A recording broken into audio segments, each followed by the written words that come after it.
Let me start by saying that I spoke to the European Commissioner the other day, Dan Jorgensen, and he told me that, you know, when there's a politician that gets sworn in the US, they put their hand on the Bible. In the European Union, they get sworn in by putting their hand on the Draghi report. Now, there's a tendency, in my view, to sort of misinterpret that report just a little bit and focus it very much on the energy component when it comes to competitiveness. As we've heard from different panelists today and yesterday, competitiveness is about a lot of other things than energy costs. It's about political predictability. Are policymakers going to change everything like it's happening in the US for clean energy right now?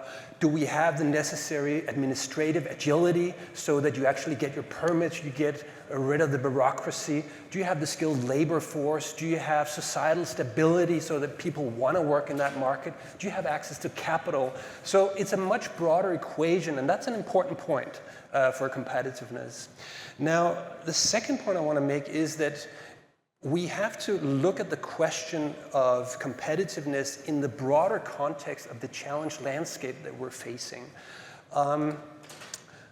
Yesterday's discussion was all about the security situation that we have in Europe, and this is something that we cannot exclude from the equation.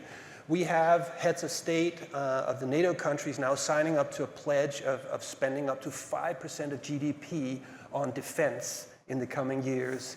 And what that means is that we critically have to look at competitiveness together with defense spending and with our energy strategy. We need an integrated approach, and when we look at public money, we need to make sure that any euro we put out there is one that is basically favoring our competitiveness and our security situation, and ideally also our climate situation.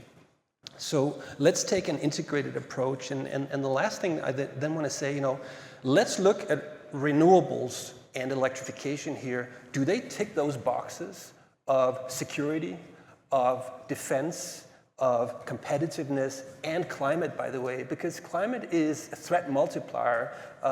So essentially what we're looking at here is a big check mark. Yes, it does. If we invest more in renewables, if we invest in a faster electrification of the economy, we have the potential not only to have a more secure Europe, a more clean Europe, but also a more competitive Europe if we do it right. Now, let me just spend 2 seconds at the end of doing it right. There's a number of issues relating directly to electricity. We need to get much faster permitting. We need to stabilize the supply of electricity as more and more of society relies on electricity. And that's all about flexibility and grids.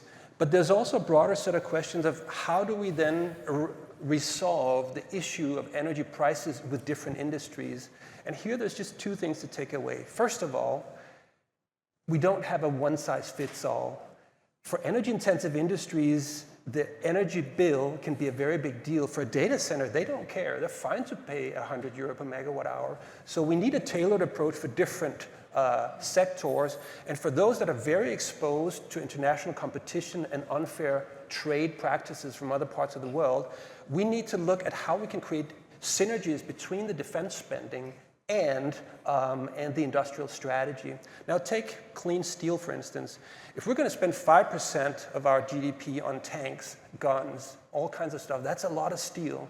If we now make the defense market a lead market for clean steel and gradually ask that clean steel is integrated in the weaponry we produce in Europe, all of a sudden we're going to have a very strong market pull for those companies that are forced by legislation to transform their steel production into clean steel. So this is the kind of solutions we need to be looking for when we enter into this new, much more complex world where we need to serve many purposes at the same time.